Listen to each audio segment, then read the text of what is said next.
We've all heard of the Sahara. Sure you have. It's the largest hot desert on the planet. A sea of sand covering an area larger than the contiguous United States. But have you ever wondered what lies beneath the sand dunes? To answer this question, we must travel deep into the past of our blue planet. Up until some 6,000 years ago, the Sahara was grassland. Humans were around at this time, not me, spreading agriculture around the planet. In the north of Africa, the color green dominated. Plenty of rainfall meant that there were lakes, rivers, pastures, and even forests. A completely different image of the Sahara from the barren landscape of today. But then the climate started to shift. The region became parched, and the vegetation started disappearing. The wind did the rest. It took away the fine sediment after there were no plant roots to hold the ground together. Give it a couple thousands of years, and you get a familiar image of the Sahara. Sand and rocks stretching as far as the eye can see. But when it comes to volume, only a quarter of the Sahara is actually sand. The yellow sands of the Sahara are just one part of the story. The desert has many other features, such as gravel plains, salt flats, and plateaus. Makes you think if we understand the word desert correctly. For people who study such terrains, geologists, there is only one condition for defining a desert: precipitation. If an area gets little or no rain, then it's considered a desert. The Sahara certainly fits the bill. Its average annual rainfall is just 3 inches. Compare that to the nearly 45 inches a year in New York. When we look at precipitation, this sandy desert is only the third largest in the world. Number 1 and 2 are Antarctica and the Arctic. They are larger than the Sahara by millions of square miles. It sounds odd, but there is more than one type of desert. The first two are polar deserts, while the Sahara is a subtropical desert. But the difference in air temperature are staggering. In Antarctica's interior, temperatures plummet to minus 76 degrees Fahrenheit. Compare that to the highest temperature on record in the Sahara of 136 degrees Fahrenheit. But this desert has a cool side. At night, the temperature is roughly the same as the average yearly temperature in Denmark. This hot and cold roller coaster makes it hard to choose the right outfit when venturing into the Sahara. And what about the sand? How deep is it actually? The depth varies between 70 and 140 feet. That's not too deep. If you put the Statue of Liberty in a tall dune, half of it would still stick out of the sand. Its vast amounts in the Sahara were created by aeolian processes. That's Greek for wind. Over time, it blows and shapes the surface of the earth. In dry areas with sparse vegetation, winds erode the ground much faster. That's what happened in North Africa. Under all that sand is the bedrock and cracked clay. If you started digging, you would find the same everywhere on the planet, with one important difference. There is some type of soil covering the bedrock. This is not the case in the Sahara. Because of the arid climate and a lack of vegetation, sand covers the ground below. Over the course of thousands of years, a lot of interesting finds ended up in the desert sand. For example, there are petrified tree trunks. These are essentially preserved prehistoric trees. They date back to the time when the region was lush green. In some places, the trees of this fossilized forest are at least 65 feet tall. The wood is so well preserved that you can still see the texture and knots. There are even fossilized pine cones. In 1992, scientists found glass fragments in eastern Sahara. These canary yellow glass shards were scattered across hundreds of miles. They didn't belong to an ancient civilization, although ancient Egyptians used them to make jewelry. In fact, the breastplate of King Tut had a beautiful scarab beetle centerpiece made from this desert glass. For a long time, scientists were puzzled about the true origins of these fragments. They finally concluded that the glass was around 29 million years old. It is an impact tape. If that sounds like it has something to do with the word impact, you are correct. These rocks are formed when a meteorite hits the surface of the Earth. This generates a lot of heat. Scientists estimate that the temperature needed to melt this mineral was close to 3,000 degrees Fahrenheit. Apart from the regular fine-grained sand, we also have melted sand in the Sahara. But the desert conceals other unlikely artifacts. Shark teeth are a common find in Morocco, which sits in the western part of the Sahara. What are the fossilized teeth of these marine predators doing in the middle of the desert? This part of the world looked entirely different millions of years ago. There was a sea cutting right through what is now a desert. The Trans-Saharan Seaway ran the length of present-day Algeria and Mali. It was around 165 feet deep. That was enough for all sorts of aquatic animals to inhabit it. Large catfish, sea snakes, and of course sharks lived in the area. British archaeologists even unearthed a turtle shell in Mali in the 1980s. For centuries, there was even an entire city hidden under the desert. Timgad was a Roman outpost constructed by the Emperor Trajan around the year 100 in the current era. For various reasons, its residents abandoned it around the year 700. The sands of the Sahara soon engulfed the city. It had remained hidden for nearly 1,000 years. Then, in the 1700s, a Scottish explorer started digging out the city. His team first uncovered a sandstone triumphal arch 40 feet high, similar to the ones we can see in Rome and Paris today. An amphitheater soon popped out of the sand, and it was followed by well-preserved statues of Roman emperors. The Scotsman's find was so impressive that no one believed him at first. It took 2 more centuries for archaeologists to fully excavate the city during the 1950s. The site covers a surface as large as 10 polo fields. The ruins reveal the full mastery of Roman city planning. All the streets meet at a right angle in what is known as an orthogonal grid. You can find the same layout in modern cities such as New York. Historians estimate that during its heyday, 10,000 people called Timgad home. Different nationalities lived here, from Romans to people of African descent. Today, more than 2.5 million people live in and around the Sahara. They are spread across 11 countries in total, and their living space is growing. The desert is 10% larger than it was just a century ago. This process doesn't involve sand pouring out of the Sahara. The ecosystems on the edges of the desert simply change over time. The wind blows the soil away and vegetation dwindles.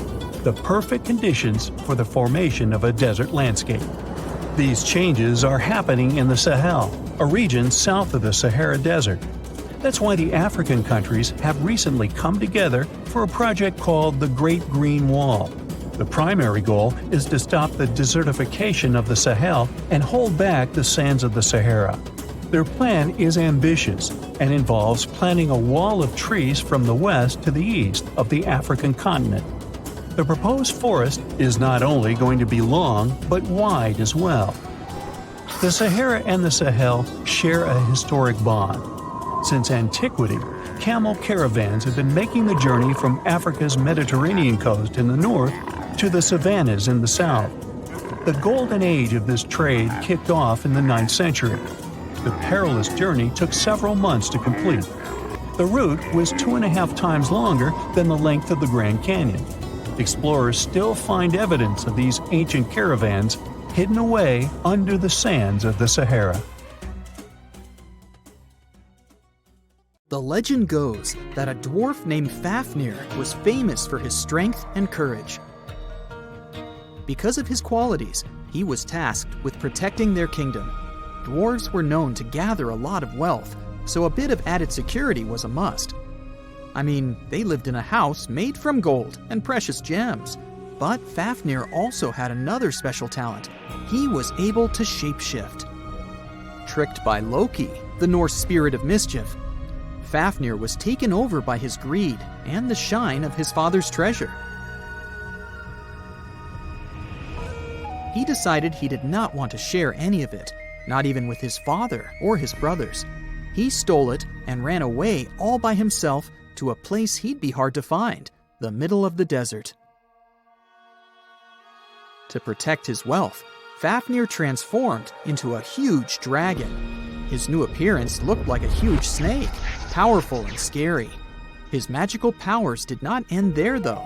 Because the dragon couldn't fly, he also spread poison all around his new home, so no one had a chance to survive if they wanted to take his gold away.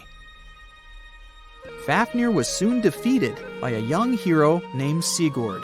The legend of Fafnir tries to explain why family is more important than greed. It also shows the many magical powers dragons possess. But the most interesting part is that it's quite a good example of how dragons came to be in our tales. But hey, this is just one of the many stories mentioning dragons. Just switch on your TV or peek into any bookstore, and you'll surely stumble upon dragons somewhere. Variations of dragon-like creatures have been described in stories from all over the world, from Asia to Northern Europe. Most of these creatures are depicted with reptile-like bodies, wings, and claws. And the scariest trait of them all, they can breathe fire out of their mouths. The name of these creatures comes from the Latin word draconum, which translates to huge serpent. But let's take a trip down memory lane to see how it all started. An Asian historian, for example, discovered some fossils back in the 4th century BCE and decided that he'd stumbled upon dragons. It's easy to understand why he got so confused if you look at a fossilized stegosaurus. It was 30 feet long, 14 feet tall, and covered in armored plates and spikes. The Nile crocodile might have gotten mistaken for a dragon too. It still exists today and lives in sub-Saharan Africa. But it may have been more popular in ancient times. When reaching maturity, Nile crocodiles can grow up to 18 feet long. But that's not all. It can even walk with its body off the ground, and some were even pictured standing on their 2 back legs. Goannas are dragon-like lizards that live in Australia. Large as they are, they also have razor-sharp teeth and claws, and are also known to even produce venom. It's easy to see why goannas may be the source for the Australian version of dragons. When humans first discovered whale bones back in the day, we had no idea these animals lived in the sea. Given their size, we surely must have thought they were dangerous. And because we rarely see whales, if we don't go underwater of course, they were poorly understood and easily mistaken for dragons too. Probably the most interesting source of dragon mythology is actually the human brain. In a book called An Instinct for Dragons, there was a theory which claimed that dragons existed in almost all ancient cultures because we had evolved to fear large predators to survive. We aren't the only mammals to do this. Monkeys have an innate fear of snakes and large cats too, for example.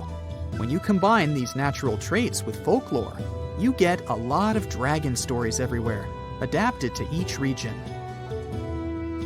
Reptilian beasts with magical powers date back as far as the origins of human civilization itself. I'm talking about ancient Mesopotamia. Humans back then used to believe in all sorts of creatures, but their head spirit was Marduk, the patron of the city of Babylon. If you look at the artwork from back then, Marduk was depicted with a snake-like dragon at his side. It could be either nice or vengeful, depending on what mood it was in. If you want to sign up to become a dragon, the first thing they'll ask you at the interview will be if you can breathe fire, of course. So scientists have tried to look into some ways that could make it real for dragons to breathe out fire without damaging their throats. To do that, they examined the bombardier beetle. This eccentric insect can pack up some really hot substances in its belly. Once the creature gets bothered by something, it shoots out a fiery load of chemicals. In all fairness, it's not really fire, but it does burn, so it's close enough. Going back to dragons, they'd need to have similar glands in their throats to produce the same effect. But where do dragons come from? They didn't just appear out of nowhere, regardless of the source you consult. Some tales, like that of Fafnir, say that even humans can turn into dragons. But the most popular theory is that dragons start out as eggs. Some sources even draft a series of stages a dragon has to go through during its life. Everything starts with hatching. Dragons are said to eat their way out of those shells and break the sides of the egg. Then there's the wormling stage, which is what dragon specialists, or dragonologists if you like, call a newly hatched dragon. It's still small and weak, but don't worry, it can take care of itself pretty well. The rest of a dragon's life stages are pretty self-explanatory. There are grown-up dragons, then ancient ones. A dragon's life ends when it reaches the twilight stage. Some sources claim dragons never stopped growing. Others even say they never reach the end of their lives. They just pass on to another type of spiritual existence. Dragons are known to be the symbol of a lot of different things, but that all depends on their origin. In some regions of Asia, they are known to bring luck, power, and wealth. To become a powerful warrior in Britain, you'd need to first defeat a dragon. That's why you often see them on flags. The flag of Wales, for example, has a large red dragon on a green and white background. Western stories aren't as nice to dragons. They are often seen as evil and vengeful. Another myth associated with dragons is that they love gold and precious stones. This greedy side of their temperament seems to date back to ancient Greece, where dragons were tasked with guarding treasures. Some of these guarding dragons were seen in such tales as The Hobbit and in the Harry Potter series. As for dragons' magical abilities, they also vary a lot. Some were said to have blood with supernatural properties. Some were rumored to be able to speak. Others were famous for their wisdom. A lot of dragons in ancient literature could fly or shapeshift, even into humans. Some real-life creatures got their names thanks to bearing a resemblance to dragons, like the dragonfly that has more than 5,000 subspecies we know about. It got its name from folklore tales, as Europeans in the Middle Ages saw it as an evil insect. Dragonflies were accused of some really nasty things, like biting people's eyes and mouths. But the creature that resembles mythical dragons most is a reptile called the flying dragon. They're seen in wooded areas of Southeast Asia. They don't really have wings per se, but parts of their ribs are elongated to support some extra skin that allows them to leap through the air between trees. Those wings are also brightly colored and contrast with their brown bodies. Australia used to have its own giants. Those were huge animals that could have dwarfed anything living on this continent these days. Scientists found the remains of many of those ancient creatures in the Narracuta Caves in South Australia, 4 hours away from Adelaide. It's a lovely region, but it can be treacherous. Watch out for holes the ground is pocked with. Known as pitfall traps, many of them are no wider than a coffee table. They're deep and plunge into the darkest of caverns. One of such caverns is called Victoria Fossil Cave, and it's a treasury that's been hiding the bones of around 45,000 animals for centuries.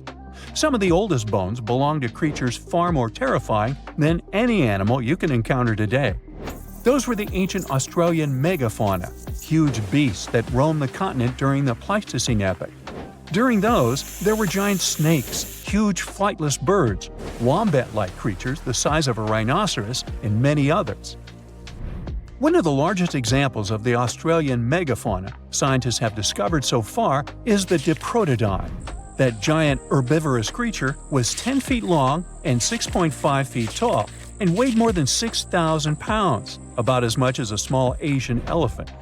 Even though this terrifying beast didn't eat meat, it could have smashed other animals with its sheer weight. Scientists have found the remains of hundreds of such creatures all over Australia, so it's safe to say that no other animal from that time or in that location was larger than this giant. Despite its creepy appearance, the Diprotodon was a relative to the modern-day wombat, and those are known to sometimes pounce humans. The Diprotodon had toes that pointed inward and were well suited for digging burrows. On the other hand, Diprotodon was a giant, and it was unlikely that it used to do so. It was likely a trait it had inherited from its smaller burrowing ancestors, or it could have used its claws to search for roots. This theory is supported by the fact that the animal's pouch was facing backward. It prevented any dirt from collecting inside while the creature was digging. Since this animal was so big, it didn't have to worry much about predators. Up until 60,000 years ago, when the first humans appeared on the continent, full-grown diprotodons only had to look out for creatures like the quincana. Measuring in at a whopping 20 feet long, the quincana was a land crocodile. It lived in Australia from around 20 million to 40,000 years ago. It disappeared along with most other mega creatures of the last ice age. It's thought to be the result of the first humans coming to the continent. Even though the quincana was extremely fast and dangerous, it was possible that this creature got outcompeted by human hunters who took all available prey. Unlike modern crocodiles that are mainly aquatic, that mighty beast was a land dweller. Scientists figured it out by studying the quincana's legs. They were able to support and carry the body clear off the ground. It means there was no escape for ancient people once the quincana spotted them. Modern crocodiles can only push themselves along on their bellies. Such an adaptation allowed the quincana to chase its prey for long periods of time, exhausting it in the process. Another creepy feature of this ancient monster was its teeth. Aquatic crocs have conical teeth. Those are great for gripping and holding on to prey underwater. But quincana had knife-like teeth, ideal for slicing soft-bodied animals like, mammals. Another Australian monster, Thylacoleo, wasn't all that large, but it didn't make it any less terrifying. It was still among the top predators and the biggest carnivorous animals in Australia. This creature was a true oddity of nature, even by prehistoric standards. First, its teeth resembled not those of a regular predator, but those of a rodent. Its front incisors were enlarged, taking the place of canines. Premolars were also shaped like blades. They were used for cutting flesh and bone. At first, scientists thought that Thylacoleo used those teeth to eat nuts and fruits. But later, a study showed that the use of such teeth was better suited on necks and spines. The jaws of this ancient creature were immensely powerful. A 220-pound Thylacoleo had a bite force similar to that of a present-day 550-pound lion. It means that the animal could easily bring down prey much larger than itself. Then there was Thylacoleo's tail. It had strong muscles which provided the animal with the ability to use the tail as support when tackling large prey. The Thylacoleo had retractable claws, and this feature is very uncommon among marsupials. It allowed the animal to keep its razor-sharp hooks from getting blunt and could help it get a better grip on its prey. Scientists are quite sure that, like today's leopards, the Thylacoleo could climb trees and jump on other animals from above. It was done so fast and stealthily they never knew what hit them. The creature's rear feet support this theory. The first toe there was reduced, but the foot had a rough pad like what modern-day possums have. It allowed them to have a better grip while climbing. Right after scientists found the first skull of the Meliolania, this animal was classified as a lizard. That's why its name translates to small groomer. But after they discovered more complete fossils, it turned out that the Meliolania was a giant turtle. But that's not all. It was one of the largest land turtles to ever have existed. The main reason researchers initially believed the creature to be a lizard was the fact that its skull was adorned with a series of spikes. It's something the modern-day horned lizard can boast. But even after discovering the true nature of the Meliolania, scientists still don't know how to properly catalog it. It might have been a creature that folded its neck under its spine, or it could have folded it to the side. Beside those defensive mechanisms on its head, the Meliolania was also equipped with a spiked tail, which was probably used to prevent predators from attacking the animal from behind. Most species of the Meliolania disappeared around 2,000 to 3,000 years ago because of humans who hunted them to extinction in both Australia and on the surrounding islands. It took around 2 centuries for these turtles to go extinct in that region of the globe. The Megalania was a giant Australian lizard that existed at the end of the Pleistocene epoch. It looked like a Komodo dragon and the Australian monitor lizard, which are both believed to be Megalania's closest living relatives. Fossils tell us that the ancient animal was anywhere from 15 to 26 feet in length. Ow! The youngest fossil remains of this ancient Australian monitor lizard date back to about 50,000 years ago. The first indigenous settlers must have encountered Megalania, which led to the lizard's extinction. Originally, scientists thought that the Megalania was the only member of the genus Megalania, but these days it belongs to the genus Venomous, which means that the prehistoric creature is closely related to other Australian monitor lizards. Our next giant creature on the list was once dubbed an ostrich on steroids. I mean, look at it. It was the last of the Thunderbirds to go extinct in Australia. The Dinosaurs lived on the continent at the same time as early humans. They might have coexisted for 15,000 years or so before the huge bird eventually disappeared. This theory has some proof. The bird's fossils found along with human artifacts. Some cave paintings also depict flightless birds similar to the Dinosaurs in size and shape. Although it wasn't the largest bird in Australia, the goose-like creature was still as tall as a grown-up man and weighed around 550 pounds. Even a modern-day ostrich can be dangerous if it feels threatened. Imagine meeting its giant prehistoric relative. Scientists are still arguing about its diet. Many believe the creature was an herbivore, but there's still a chance that the Dinosaurus was a partial scavenger. Its small, stubby wings and powerful hoof-like legs hint that the bird could have been a plant eater. But its huge beak and exceptionally deep lower jaw evoke suspicion. Such features are highly unusual in birds. Phew! This summer has been turning up the heat like never before. We feel like roasted marshmallows on a sizzling grill. Yes, the world is getting hotter, but some regions have always fought with high temperatures. It turns out people had some inventions to keep themselves cool in ancient times too. Some of them are still functioning, even 3,000 years later. Let's take a look at how people saved themselves from heat throughout history. So, put an ice cube into your cold drink and get ready to hear how people survived the heat. Speaking of ice cubes, do you know that the Persians made an ice storage system? In the deserts of ancient Persia, people had an out-of-the-box idea about how to prevent their food from turning into a melted mess. These ingenious Persians stumbled upon a physics trick that allowed them to create ice in the middle of the desert. They called these cool structures yakhchals, which basically means ice pits. These ice pits were not your ordinary coolers. They were like secret underground fridges.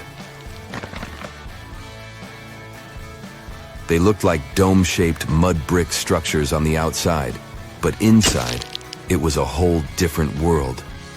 These ice pits had an evaporation cooler system that worked like magic. At night, when the desert cooled down, Persians made use of the radiative cooling effect. They set up cleverly designed trenches to hold thin layers of water. The water froze, defying the desert heat. Then there were underground square storage areas.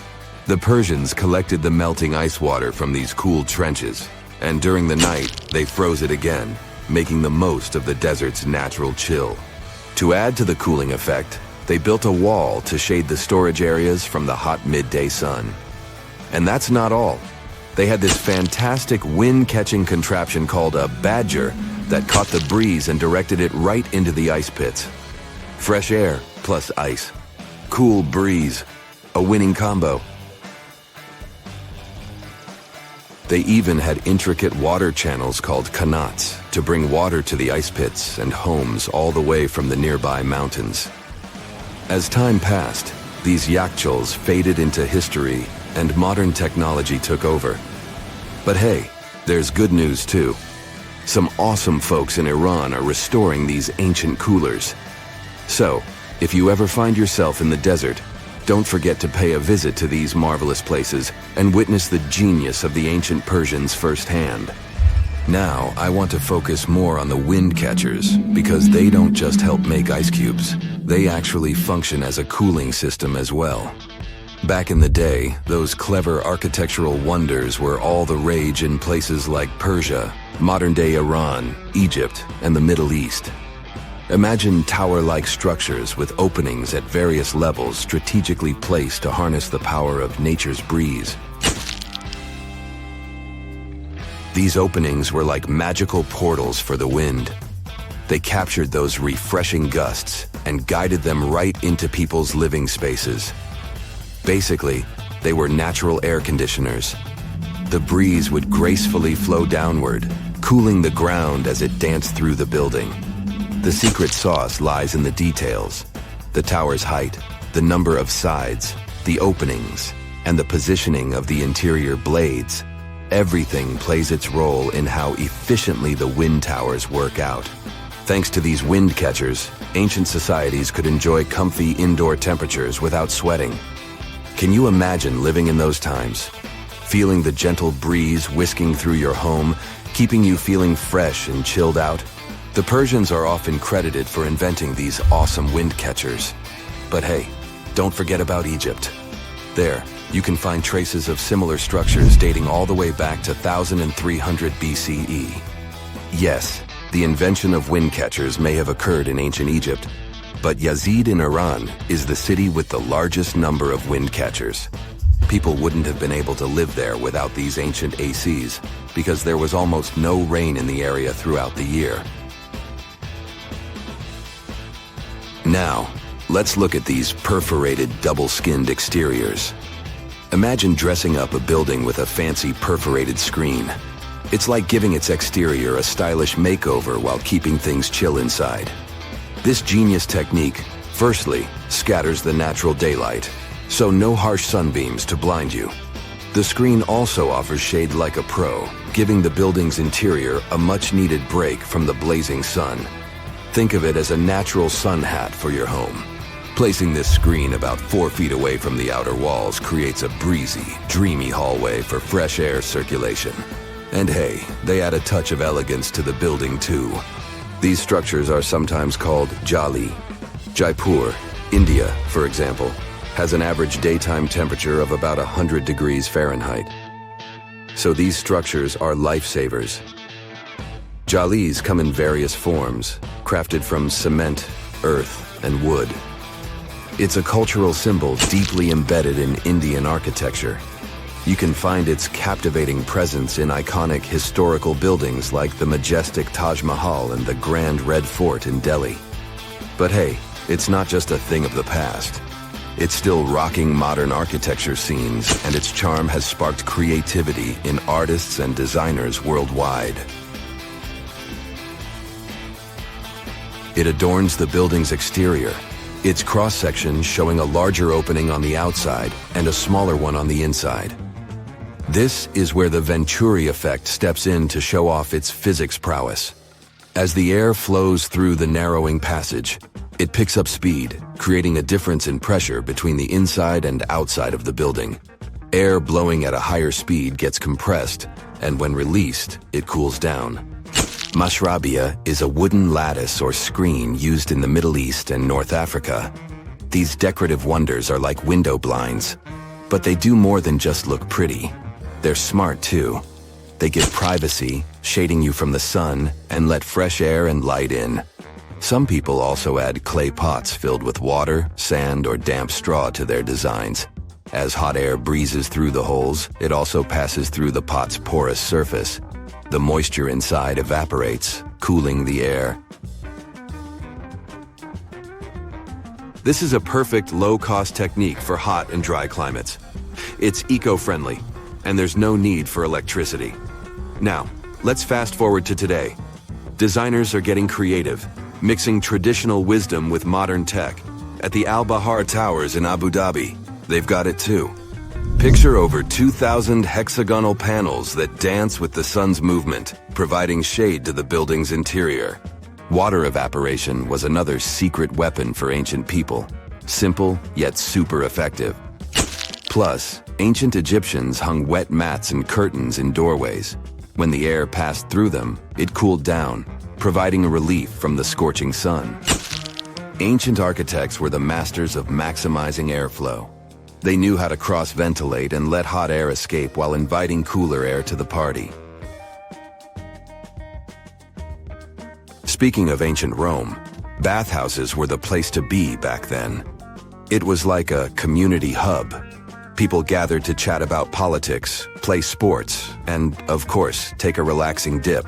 The frigidarium was the cool spot in Roman baths. After a steamy soak in the caldarium, Romans dashed to this giant pool to chill out. Then in some places, like Cappadocia in Turkey, people went underground to hide from the heat. They carved cozy dwellings in volcanic rock, harnessing the Earth's natural cooling powers. So the lesson here is simple. Architects and designers can create wonders by combining local traditions with smart tech. California's Death Valley boasts the highest officially registered temperature to date, with 134 degrees Fahrenheit in 1913. Meanwhile, Africa's sweltering record stands at 131 degrees Fahrenheit in Kebili, Tunisia, as noted in 1931. In Europe, the highest temperature ever documented reached almost 120 degrees Fahrenheit in Sicily in August 2021. Then, in 2022, the UK had the hottest summer of all time. Endless hot deserts seem lifeless at first glance. But among these sands, you can meet dangerous and sometimes creepy creatures. Some of them can only cause health problems, but some can stay in your memory forever. Let's get to know them, starting with dangerous ones and finishing with real nightmares. So, you're walking through a desert and see a big teddy bear with open hands. You understand that it's probably a mirage, but still, you come closer. You were right. It's not a plush toy, but a giant cactus. There's something strange about it. Thanks to some strange fluff, the branches resemble the arms of a teddy bear. However, this is not fluff, but thousands of thin needles, and they are the reason you shouldn't come closer. The cactus is called the jumping cholla, or teddy bear cholla. It grows in the desert areas of Arizona and in the northern part of Mexico. Don't worry, this cactus won't attack you, but it will cling to your skin or clothes if you touch it. Such a fur coat protects the cactus from animals, creates shade, and saves it from heat. The lateral branches are the most important parts of the plant as they carry out photosynthesis and accumulate a large amount of moisture inside. So, despite all the danger, the cactus can be helpful for desert wanderers. And the danger here is needles. If you look closer at them, you will see they have the shape of hooks. One touch, and hundreds of thorns are already in your finger. It's pretty difficult to get rid of them, and the needles cause unpleasant, painful sensations. But the coolest thing about this cactus is the way it reproduces. The plant clones itself in a new place. When animals and people pass the jumping cholla and touch it, the cactus gives them a small piece of itself, along with the needles. As soon as you throw this piece to the ground, it takes root and starts growing. The degree of danger is rising. The next monster from the desert is running toward us, and that is an ostrich. Many think these animals are cowards hiding their heads in the sand. You will most likely change your mind if you're unlucky enough to meet one. Usually, ostriches are not aggressive, but you should run if you come closer to their nest. On the other hand, you won't be able to do that because ostriches move at a speed of 43 miles per hour. You need a car to get away from them. They run and hit their enemy with their chests. There have been cases when ostriches attacked vans and caused significant damage to them. But the main danger these birds present is their powerful legs with sharp claws. They can deliver strong blows with them and even beat a prone opponent.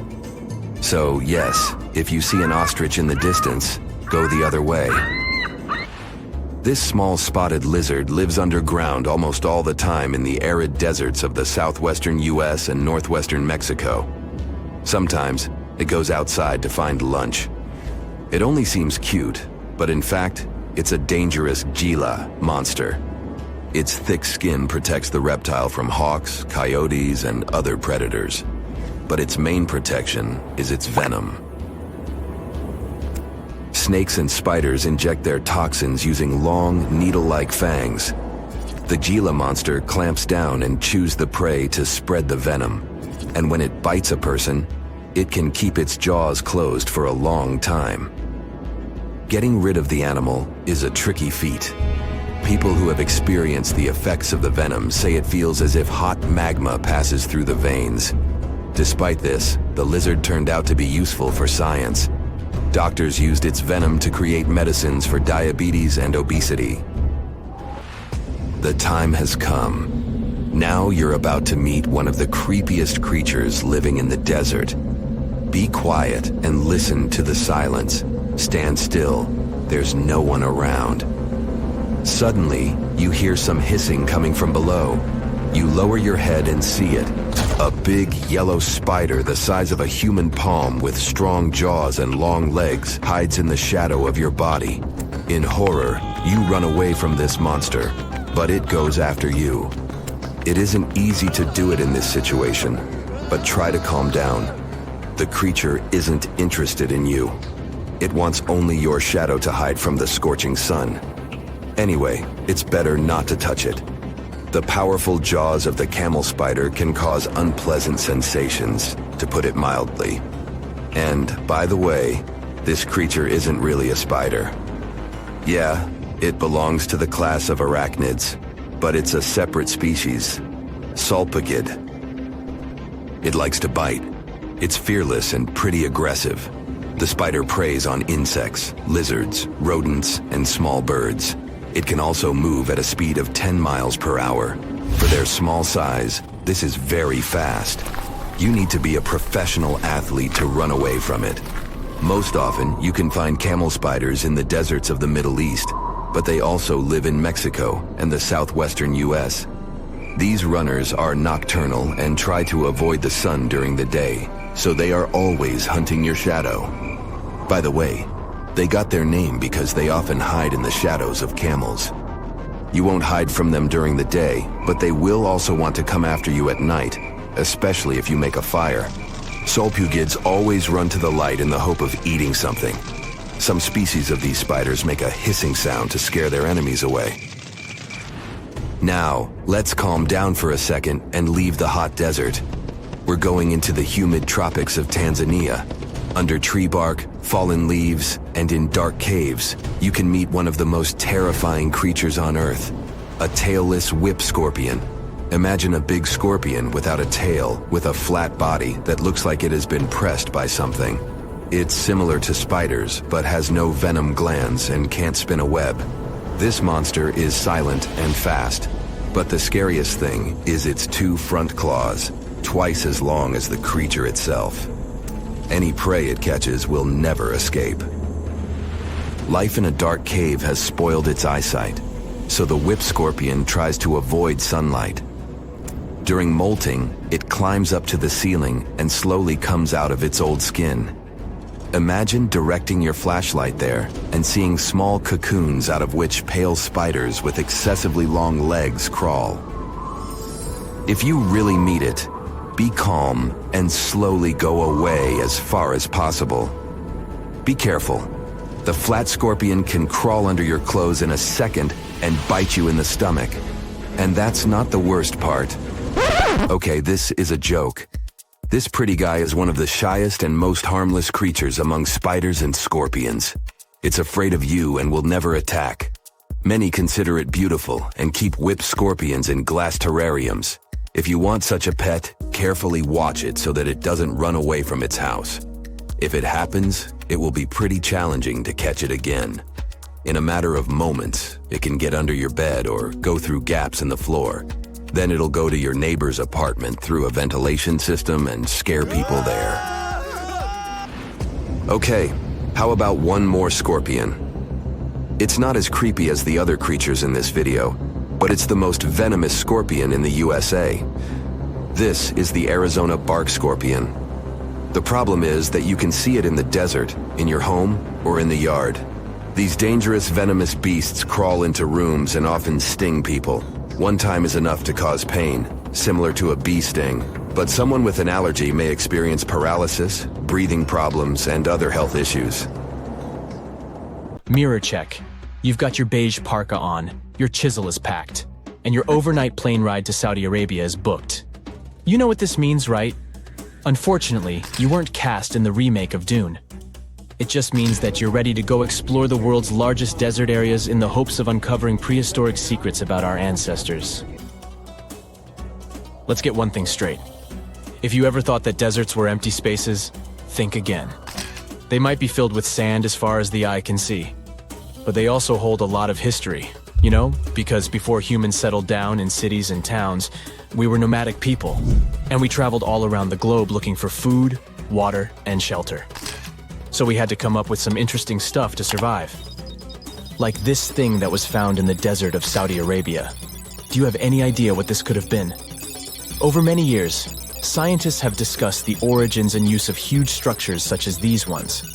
It seems our Neolithic ancestors were way smarter than we gave them credit for.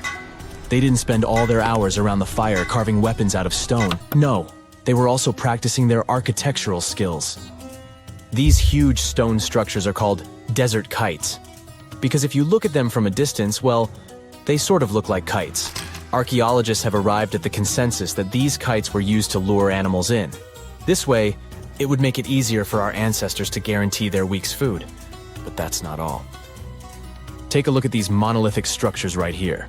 They show us that our ancestors probably drew on rocks, the blueprint of what they were going to build on the ground. Just like modern-day architects, desert kites could be miles long, so they drew out a plan before actually building them. The most surprising feature of all is that these kites were built even before things such as Stonehenge. We're talking around 7,000 to 9,000 years ago. Over the last decade, scientists have been able to identify over 6,000 desert kites spread across the Middle East and West and Central Asia. If you don't think this huge, try building something this large without the help of any drones. It looks like a pretty difficult feat to me. And apparently, Saudi Arabia's desert is filled with more amazing things. Scientists have found mysterious stone structures that are older than the pyramids of Giza in Egypt. So of course, you can't wait to go check that out. Can we all agree that carrying around heavy rocks to build a pyramid without the help of modern technology sounds absurd? I mean, how on earth did they do it? Now imagine turning back the clock about 2,000 years into the past and finding humans that built similar gigantic structures in isolated areas. Take a look at these so-called mustadils. They are rectangular structures built from piled-up stones, found over 77,000 square miles. Some archaeologists believe that these monuments were used for ritualistic purposes, maybe processions of some kind, where people would walk from one end of the plateau to the other. I'd be down for that. Now let's move on to another deserted area. We're entering the world-famous Sahara Desert landscape. Isn't it beautiful? Here, you're about to unravel an ancient mystery, something that took years for researchers to solve. Fun fact, the Sahara Desert is the world's largest hot desert. It spans over 3 million square miles, which would be like putting 1,000 times the country of Hawaii next to each other. We say it's the largest hot desert because the world's largest desert area is Antarctica. But we all know temperatures over there are freezing, not the typical image of when we think of a desert. Deep into the desert, near the Algerian town of Foggara at Zua, something strange was found. For decades, these tiny dots appeared on images of Google Earth, but nobody could explain what they were. Some scientists were sure that these circles are the result of oil activity in the region. Others guessed that these were ancient Foggaras or ancient water wells. There are dozens of them, stretching for miles and miles in a straight line. The strange thing is that they are always far away from any town, road, or human activity in general. So what was or is their purpose? If you had to take a guess, what would you say? Remember we talked about how our ancestors had to be creative in order to survive in the desert? Let's try to walk in their shoes for a minute. Imagine you're a nomadic hunter-gatherer living in a desert area. You spend your days basking in the hot sun, trying to count all the grains of sand around you. But you also need to eat and drink water. But how on earth do you get water in a desert? Sure, you can hope to keep running into oasis every week or so, but that seems a bit risky, doesn't it? That's why North African people invented the so-called Foggaras. The Foggaras are a 2,500-year-old irrigation system. Locals would dig deep wells in elevated areas, wells deep enough to tap into underground water. Then, they would dig parallel shafts at regular distances. This way, the water would flow from the main well down into all the shafts and irrigate entire areas. Travelers could stop by the shafts and quench their thirst. They could also raise livestock and tend to crops. Pretty clever, huh? As much as these holes did look like Foggaras, a little bit of research would show you that they're not. You see, these shafts were built in a line, and not in a circular shape like the ones we're looking at now.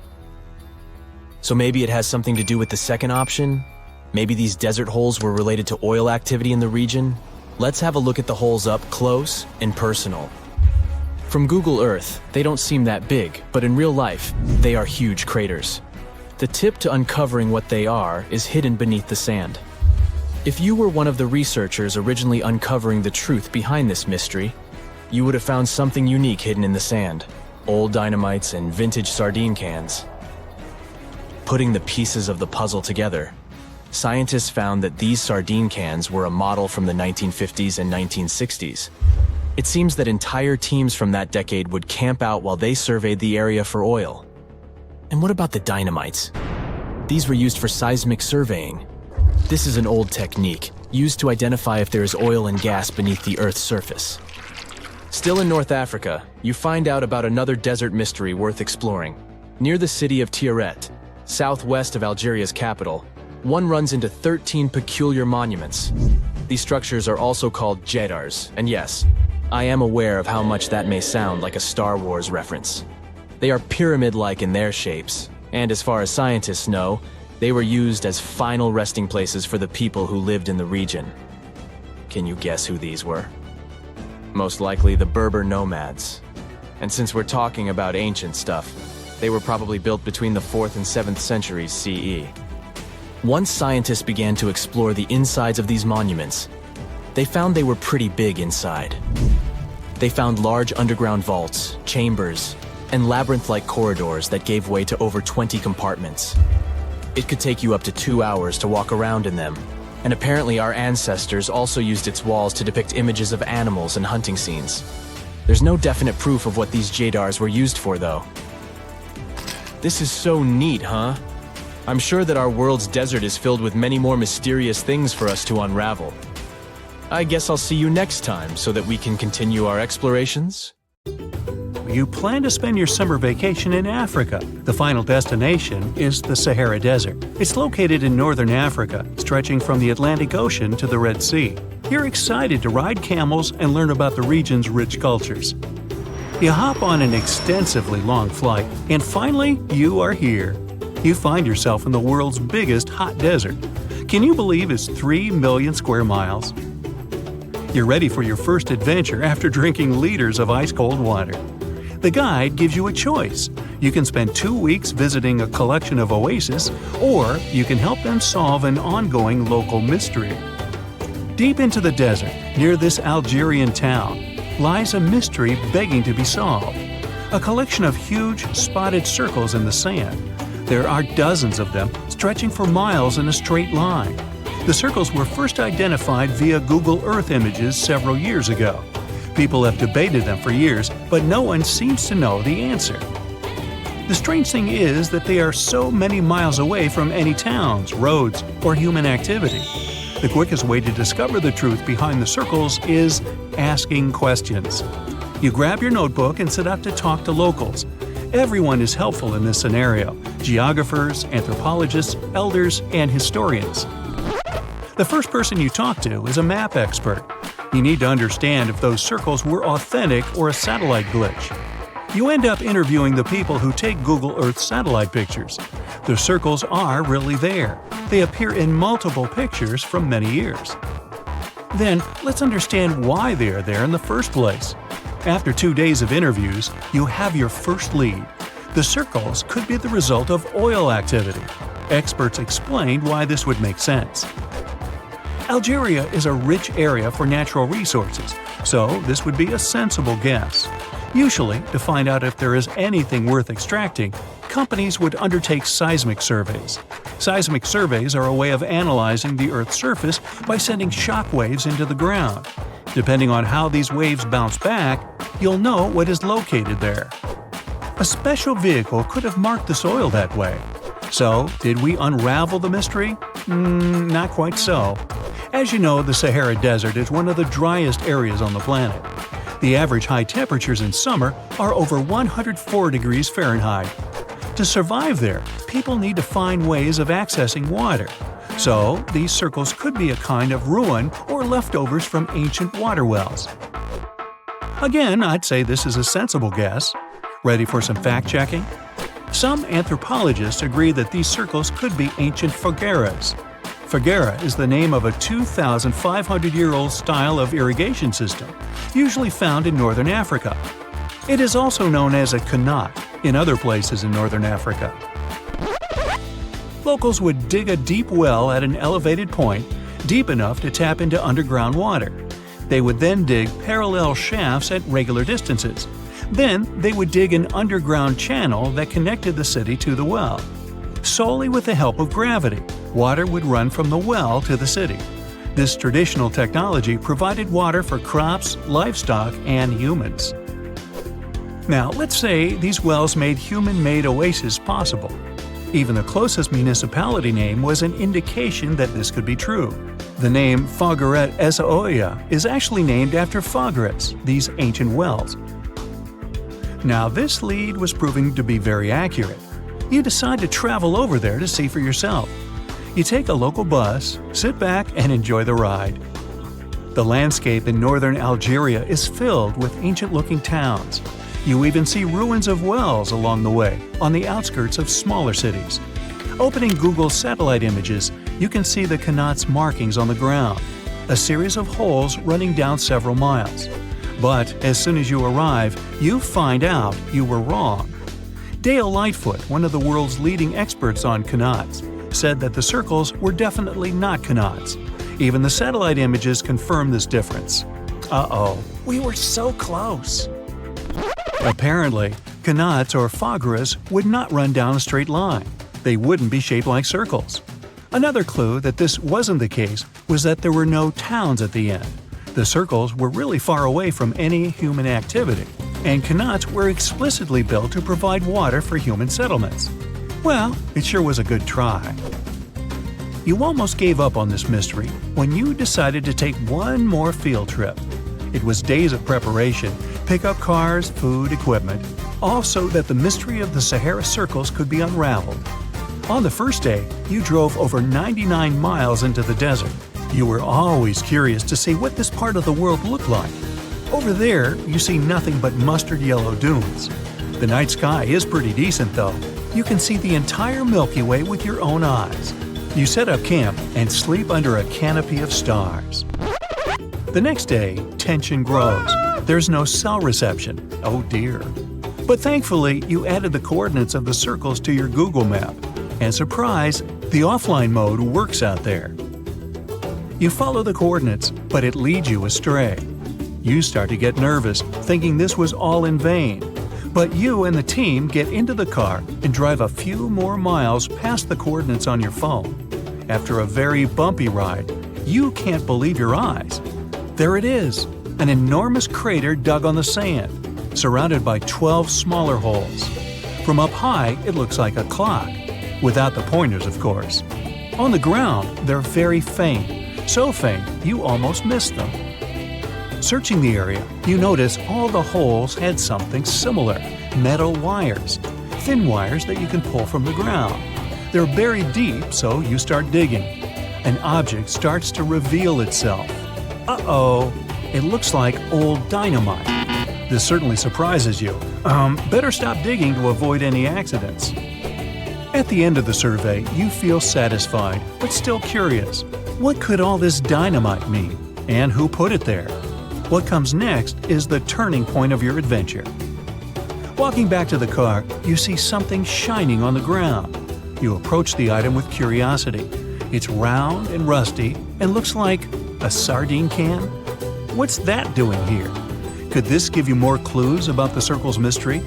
Just in case, you pick it up and put it in the car. Back in the city, the puzzle pieces start to reveal the story behind the Sahara circles. You bring photos and the sardine can and show them to local experts. They analyze your material and give you an intriguing verdict. As it turns out, guess number 1 was the closest one to the truth. So, what happened to the first guess? Why do we need to keep digging deeper? Well, because it was only half right. The Sahara circles are not a historical footprint of seismic surveying. Back when the circles were made, this technology didn't even exist. But they sure are related to oil exploration. The dynamite-filled holes were an old method for oil searching. The circles are the leftovers of surveyors looking for resources underground. And the sardine cans? Well, they were left by the workers who held explosion works. You gotta eat, right? According to the model of the can, this happened more or less around the 1950s and 1960s. So these circles aren't even that ancient. More like modern ones, if you ask me. Well. Hope you are glad you tagged along and helped unravel this mystery. See you in the next mystery-solving adventure. You decided to go scuba diving for the first time. The water is clear and the sun is shining on the seabed.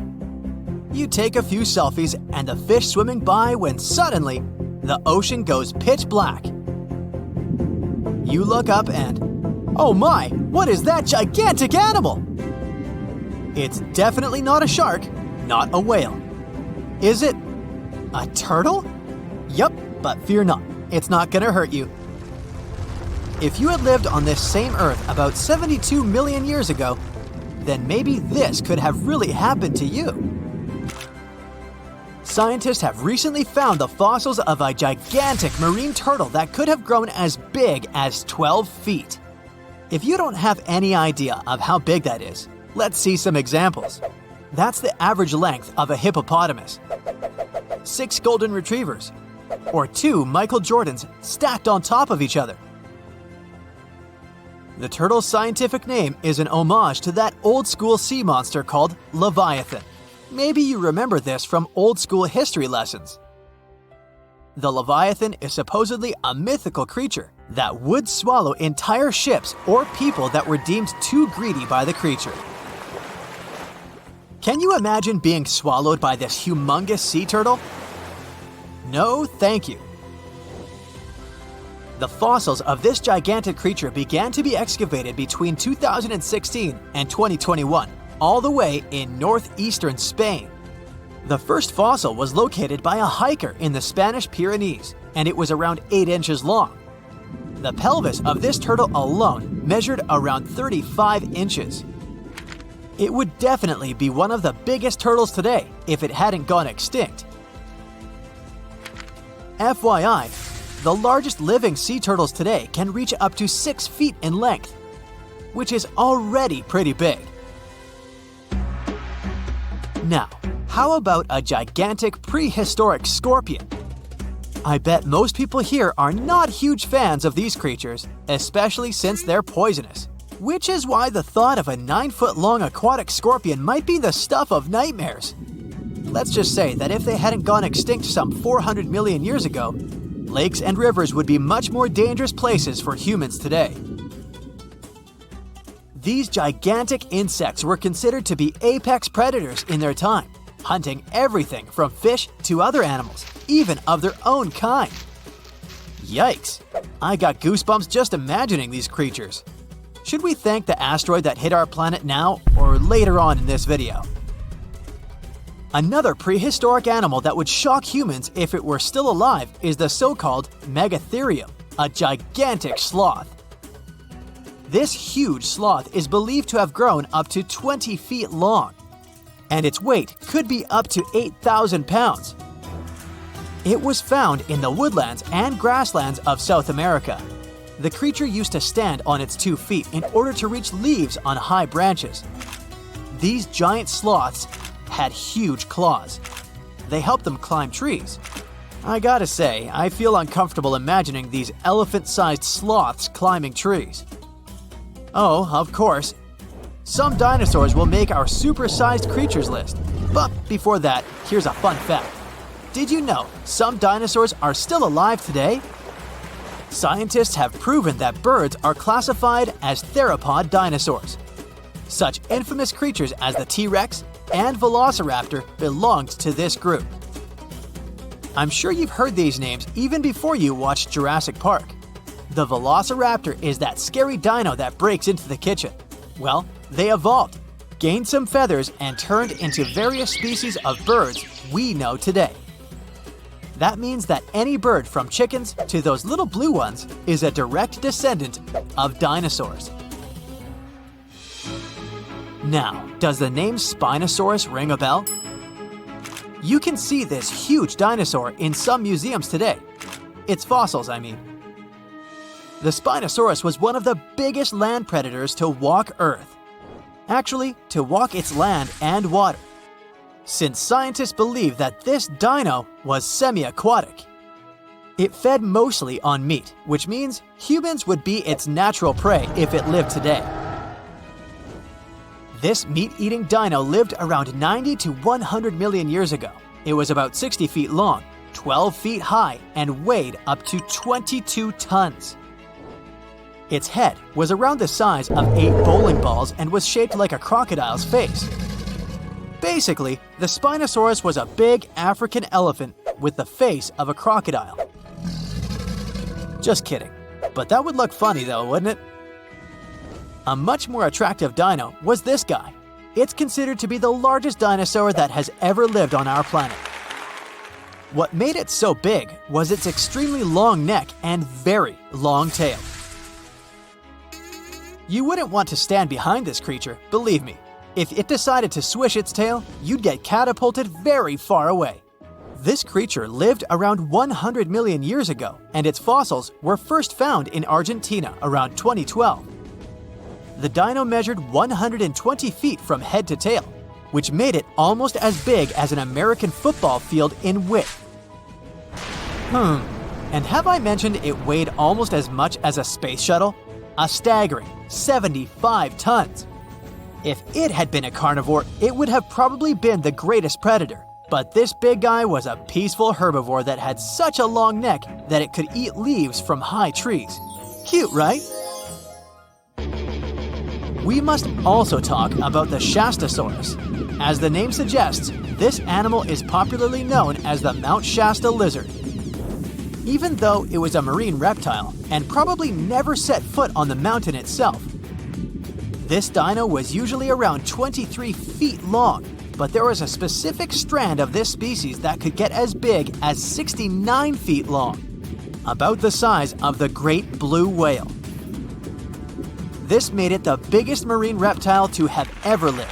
A fun fact about the Shastasaurus is that scientists believe it didn't even have teeth, which means it could only feed on soft-bodied prey, such as squid, for example. The next animal on our list is the blue whale. Believe it or not, the biggest living animal on Earth actually started small. These days, the average mature blue whale can reach up to 100 feet in length and weigh up to 200 tons. That's more or less the weight of 40 elephants put together, or 30 Tyrannosaurus rexes, or 2,670 average-sized people. Blue whales have to eat up to 50 million calories per day to support that body. That's the equivalent of 30,000 Big Macs, just FYI. But blue whales weren't always this big. They actually evolved from a four-legged mammal that lived on Earth around 48 million years ago. Their ancestor was called Pachycetus, and it was only 6 feet long. Here's a fun fact.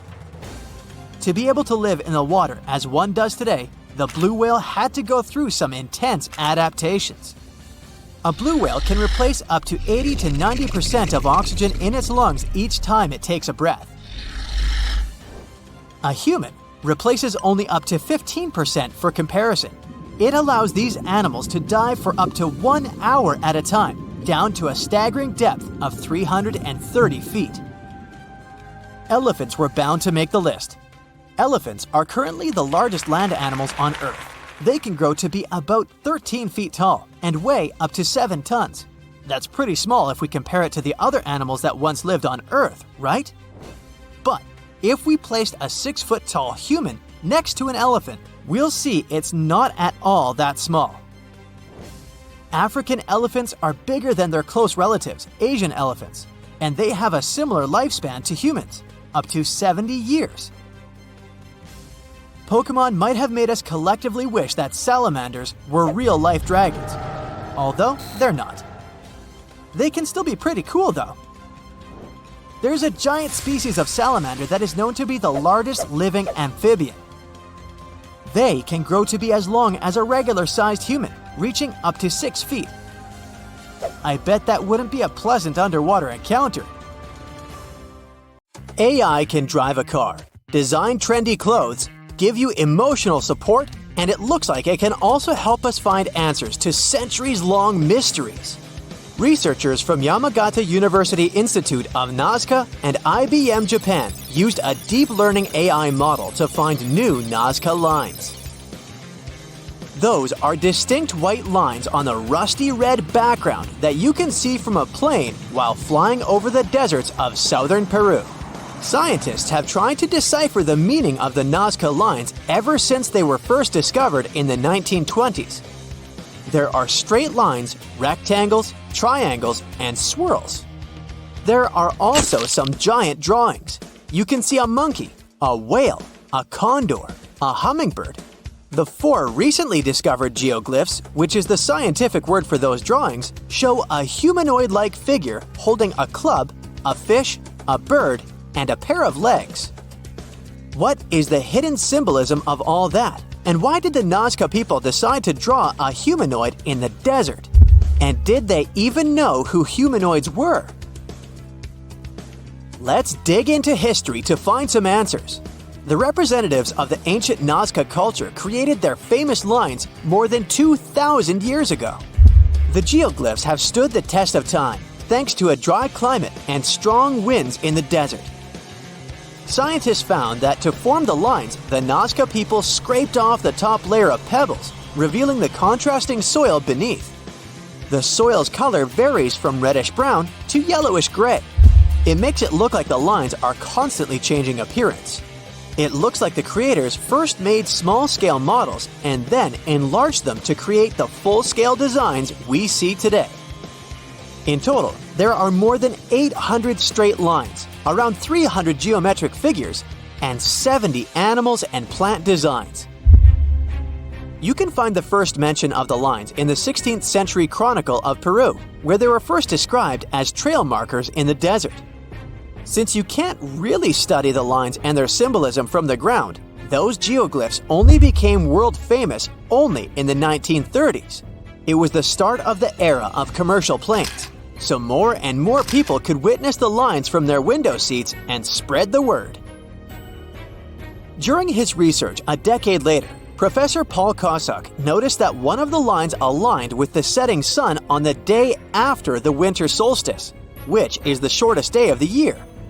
He supposed that the lines had some astronomical significance. German researcher Maria Reiche, who got the nickname the Lady of the Lines, supported the theory that the geoglyphs served as a calendar and some sort of astronomical purposes. She spent 40 years studying the lines and literally swept them inch by inch. She also moved into a small house close to the lines to protect them from unwanted visitors. And that's how the Nazca Lines mystery was solved. Just kidding. In the 1970s, American researchers began to question astronomical theory. In a region like Nazca, one of the driest places on Earth with only around 20 minutes of rain per year, water is a real treasure. So the straight lines and trapezoids could have something to do with it. They could have been an ancient version of Google Maps, pointing at locations for rituals that the local people organized to get some water and help their crops grow. The images of animals in the Andes region are also related to water. Spiders are thought to be a sign of rain. Hummingbirds symbolize fertility, and monkeys living in the Amazon mean an abundance of water. That could explain the choice of symbols in the desert, but there's no strong proof to support this theory. So the work on explaining the meaning of those mysterious geoglyphs is going on. In the 21st century, the Nazca Lines have become the research ground for archaeologists from Yamagata University. Masato Sakai, a professor of archaeology, together with others on the team, are using high-resolution aerial photography and drones to discover and catalog the lines. They found images of humans, camelids, birds, orca whales, cats, and snakes, most likely created between 100 before current era and 300 current era. Some of the images are around 10 to 20 feet long, and that's why they were pretty tricky to notice. The largest geoglyphs are 1,200 feet across, which is about the height of the Empire State Building. The researchers believe the Nazca Lines were a form of communication in the desert for their creators. The linear ones pointed the direction from valley to valley. The ones drawn on slopes seem to have been drawn along ancient pathways between settlements. Professor Sakai explains that discovering new lines is tricky. Some of them are so poorly preserved that it's hard to spot them in aerial photos. There are also irrigation systems and roads all across the Nazca region, and it complicates the task. And that's where AI comes in handy. The team showed it pictures of previously explored Nazca Lines so it could learn what to look for. Then, AI went through tons of footage taken from planes and satellites and also laser data from previous surveys to identify the lines scientists hadn't found before. The system works 21 times faster than humans, and it made some curious discoveries. Scientists then traveled to the locations it chose to verify the findings. In 2019, AI helped to discover a humanoid-shaped character with a rectangular head who is holding a stick and wearing a headdress. It became a real puzzle for the scientists trying to understand the creature's role in ancient society. The little guy is neighbors with another famous geoglyph. It's a hermit, which is a subgroup of hummingbirds that lives in the forested regions of northern and eastern Peru. The largest of the recently found geoglyphs is a pair of legs. It's more than 250 feet across, about 4/5 as tall as Big Ben. Could be an homage to some ancient supermodel. The fish and the bird are around 4 times smaller. Why they are where they are is still a mystery. Listing new geoglyphs isn't the only way AI is helping scientists. It's doing a lot of good for astronomy. It analyzes vast amounts of astronomical data and uses its algorithms to identify patterns, classify celestial objects, and even predict new events. For example, AI models have been developed to detect and categorize galaxies, search for exoplanets, and identify rare cosmic phenomena. It also helped analyze data obtained by the Kepler mission to discover new Earth-sized planets circling other stars. AI is also transforming the field of chemistry. Machine learning algorithms can predict chemical reactions, discover new compounds, and optimize chemical processes. All of this helps scientists save a lot of time and resources in the labs. If you've ever written a thesis, you know that analyzing vast chunks of information can take forever. Now imagine you need to analyze the archives of the British Library's national newspaper. It's piles and piles of history. So, researchers are teaming up with the curators to develop special software that can analyze the vast amounts of data extracted from these collections. Computational linguists and historians will be able to delve deep into the past and get some insights into changes in society and culture. They'll focus on key periods and track how advancements in technology shaped various aspects of society. AI even helps in the conservation of seals. It's really expensive and challenging to monitor certain species of those cutie pies living in the sea ice zone.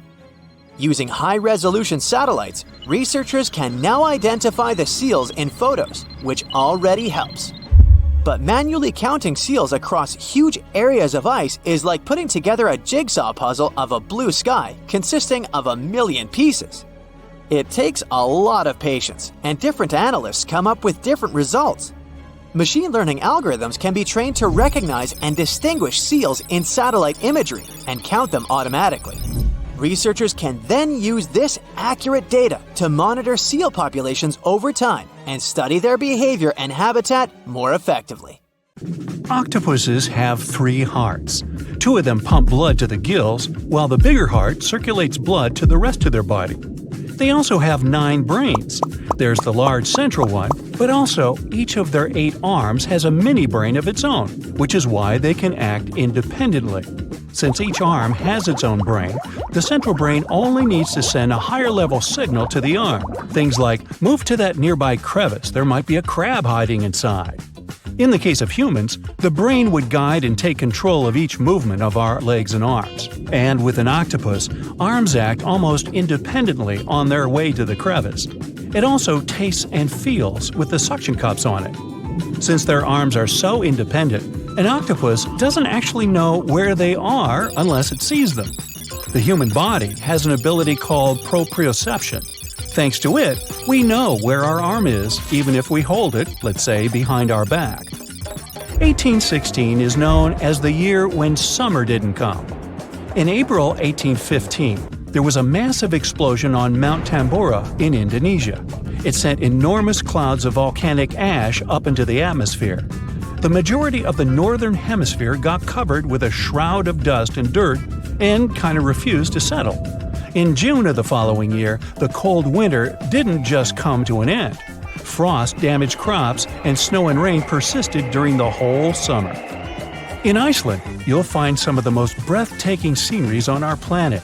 Jagged mountains, fjords, hot geysers, ice fields carved into the landscape.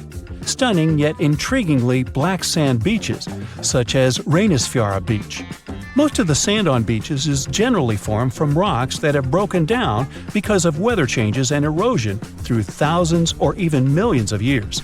And on Reynisfjara, the sand is a striking black color, and that's because of volcanic activity. Lava came out of an erupting volcano, got to the surface, cooled, and then hardened in the Atlantic Ocean, creating such a fascinating black hue. This beach is so magically stunning, but it's also very dangerous because of its sneakier waves. That's when a few smaller waves join together into a single, really big one.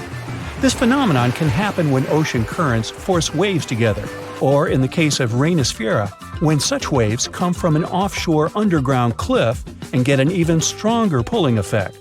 Considering the ocean's low temperatures too, it's definitely better to just take pictures from a safe spot.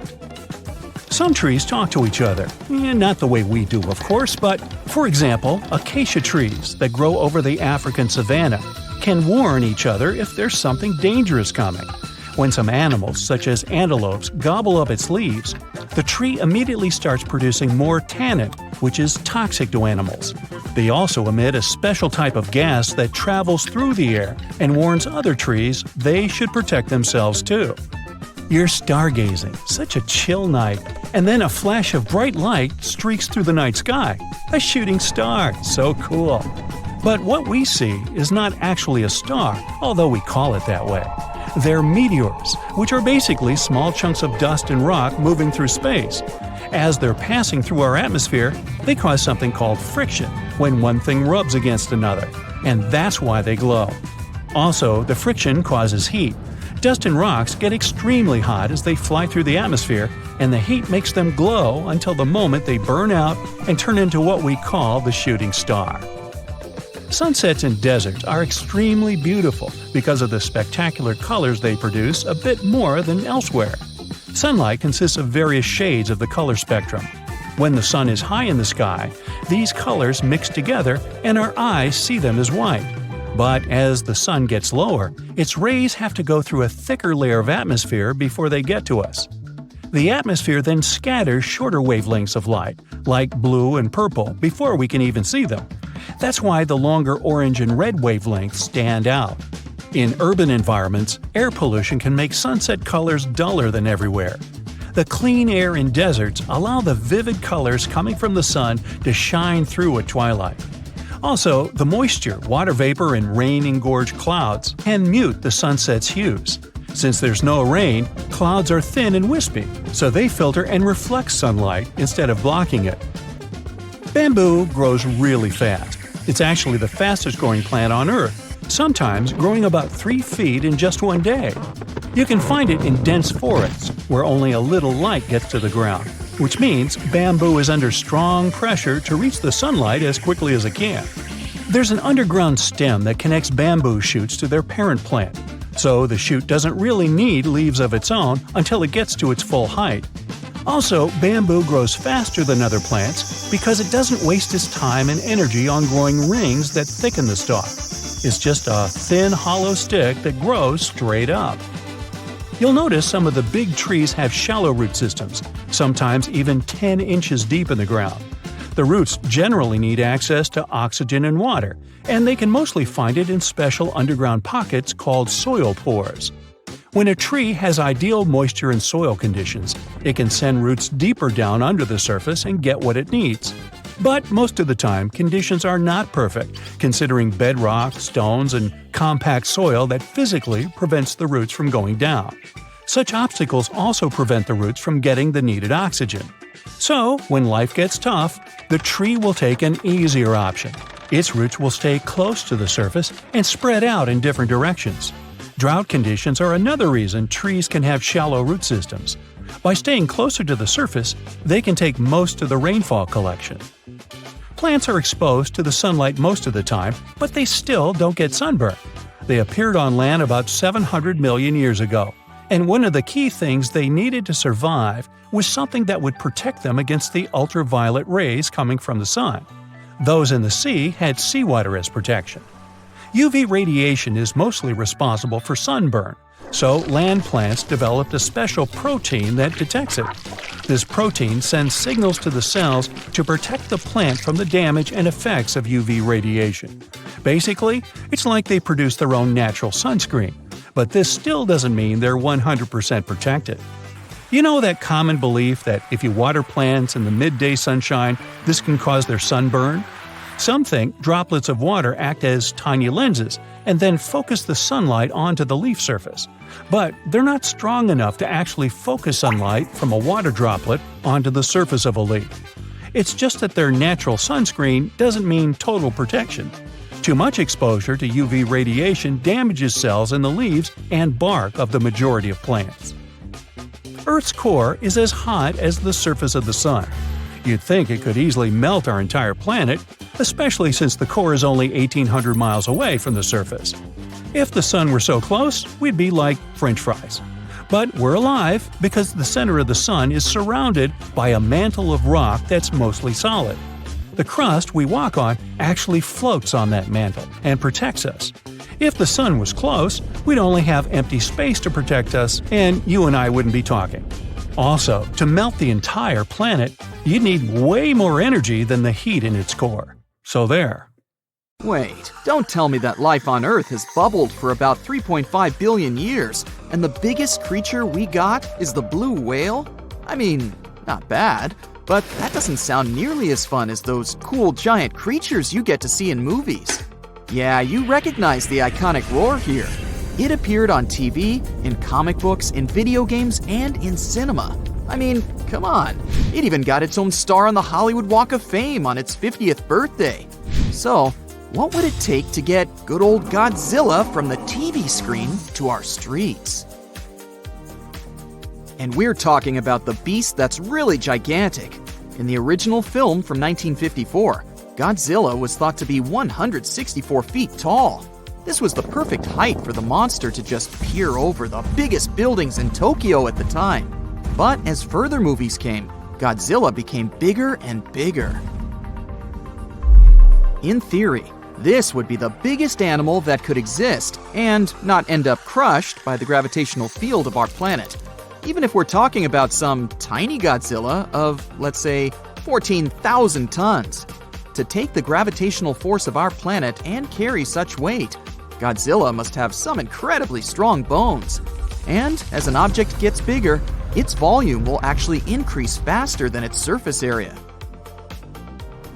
Okay, wait, let's start small. So, cells are the building blocks of life, and they come in all shapes and sizes. But the thing is, cells have a problem when they try to grow too big. As they grow, their surface area, the outside, doesn't keep up with their volume, which means the inside. It's like having a big mouth but a tiny stomach. You can't digest all the food you want to eat. Why haven't I learned that already? Especially when I open my fridge for a midnight snack.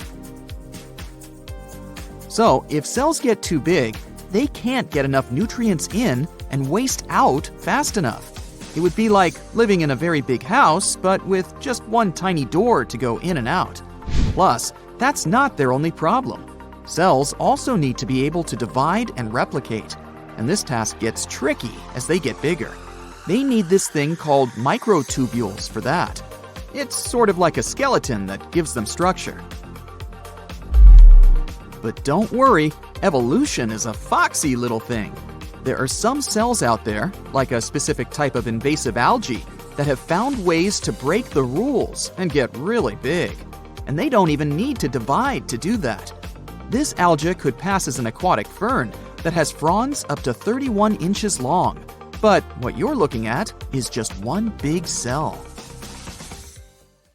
It has multiple nuclei, though, which are like the control centers of cells.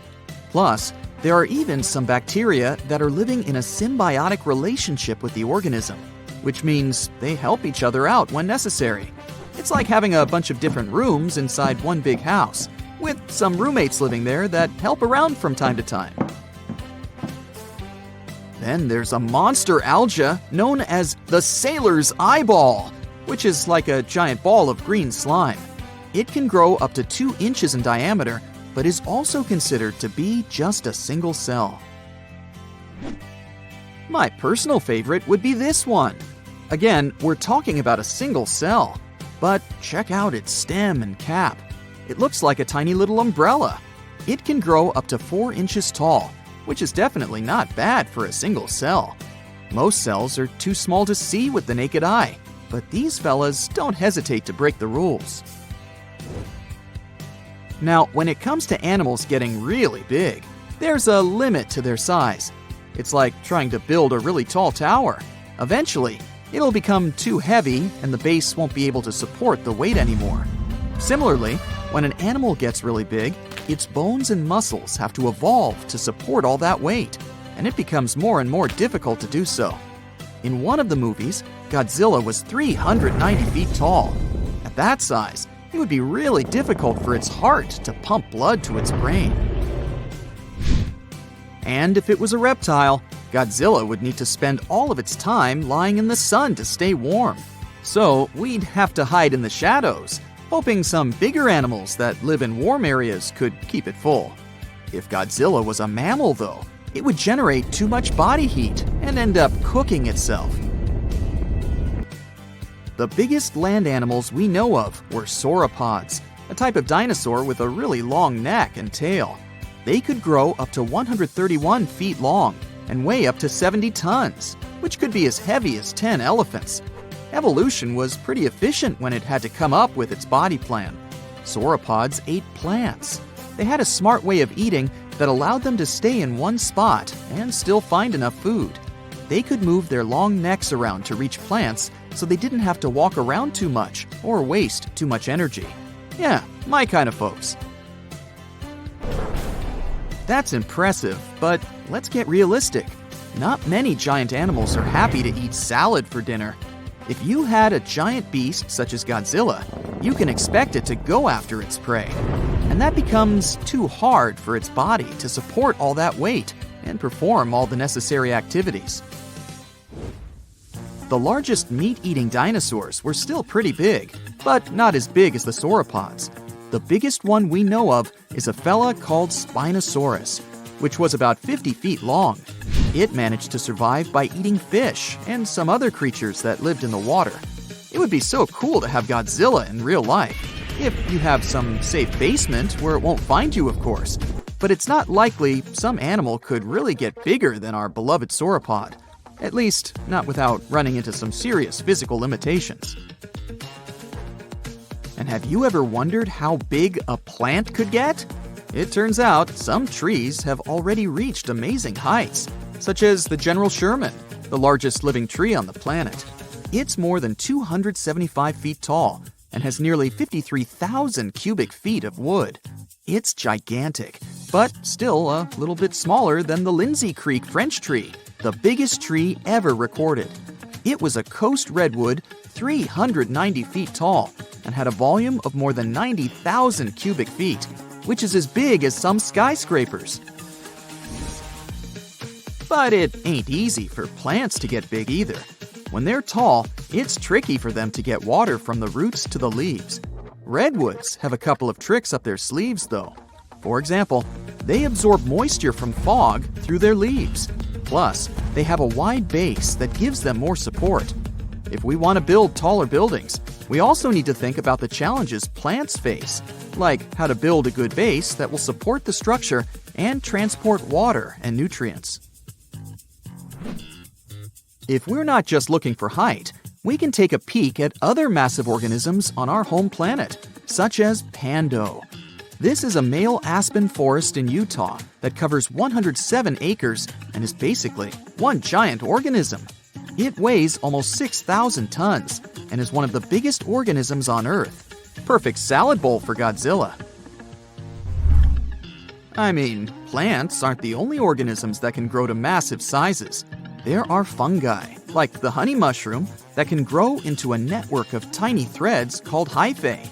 They tend to spread out over big areas, and it's like a pretty big underground web, connecting everything together. One specimen in Michigan covers 90 acres and weighs about 400 tons. Now that's a lot of mushrooms.